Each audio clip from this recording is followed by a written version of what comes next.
আমি আজকে আমার সন্তানের জন্য বিচার চাইতে এখানে আসছি। সকালে আমাদের কাউকে না জানিয়ে চিঠি লিখে ঘর থেকে বের হয়ে গেছে। এতটা কষ্ট দিচ্ছিল তাকে। চাংখারপুল একদম গলির ভিতরে নিরস্ত্র ভাবে আমার সন্তানটাকে গুলি করে মারা হয়েছে। গত জুলাই মাস বা আগস্ট মাসে যে গণহত্যাটা হয়েছে, এই গণহত্যায় আমরা সবাই উদ্বিগ্ন ছিলাম, সাথে আমার সন্তানটাও ছিল। এই সমন্বয়কারীরা যে ডাক দিয়েছে, এই ডাকে আমি আজকে আমার সন্তানের জন্য বিচার চাইতে এখানে আসছি।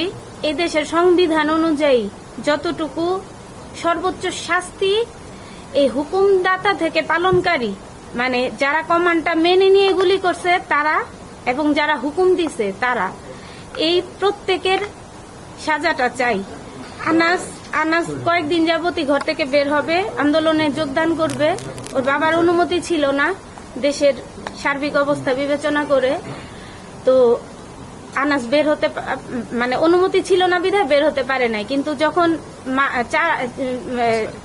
4ই আগস্ট যখন সমন্বয়করা বলে যে প্রতি পরিবার থেকে একজন হলেও আসেন, সেই দায়বদ্ধতা থেকে আমার সন্তান আমার পরিবারের একজন হয়ে সকালে আমাদের কাউকে না জানিয়ে চিঠি লিখে ঘর থেকে বের হয়ে গেছে। আন্দোলনে যাচ্ছে, আমাদের ওর বাবার কথা অমান্য করে বের হয়েছে, এই জন্য সে ক্ষমা প্রার্থী। এবং সে কেন বের হয়েছে সেই যৌক্তিক কারণটা সে তার চিঠিতে স্পষ্ট করে আমাদেরকে বলে গেছে যে একটা 7 বছরের বাচ্চা, কিশোর, ল্যাংড়া মানুষ, এরা যদি আন্দোলনে যোগদান করতে পারে, আমরা কেন পারবো না? আমি কেন পারবো না? আমি যেহেতু এদেশের নাগরিক, আমি যেহেতু আল্লাহ আমাকে সুস্থ সবল রাখছে, আমারও তো দায়িত্ব যে দেশের পাশে, দেশের মানুষের পাশে দাঁড়ানো। সেই যে দায়বদ্ধতা, সেখান থেকে আমার এই ছোট্ট শিশু কিশোর বাচ্চাটা নিজেকে আটকায় না রাখতে পেরে আমাদের কথা অমান্য করে ঘর থেকে বের হয়ে গেছে একটা চিঠি লিখে যে মা আমি আন্দোলনে যাচ্ছি, যদি বেঁচে ফিরি তো ফিরলাম, আর যদি না ফিরি কষ্ট পাইও না তোমরা।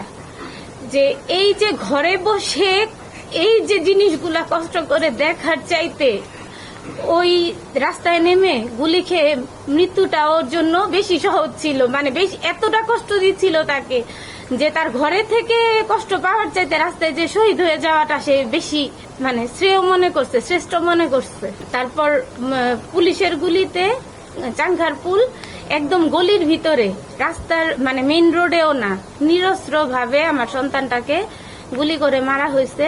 সেখান থেকে আন্দোলনকারীরা তাকে তুলে নিয়ে মিটফোর্ড হসপিটালে পাঠাইছে। সে ওইখান থেকে আন্দোলনকারীরা আমাদের সাথে যোগাযোগ করে আনাসকে আমাদের হাতে দিয়ে গেছে এবং ওকে আমরা বাসায় নিয়ে আসছি ওই অবস্থায়, রক্তাক্ত অবস্থায়। বুকে 10ম শ্রেণীর ছাত্র ছিল, আনাসের গুলিটা বুকে লাগছে। প্রথমে রাবার বুলেট ছুড়া হয়, সেই রাবার বুলেটও আনাসের গায়ে লাগে।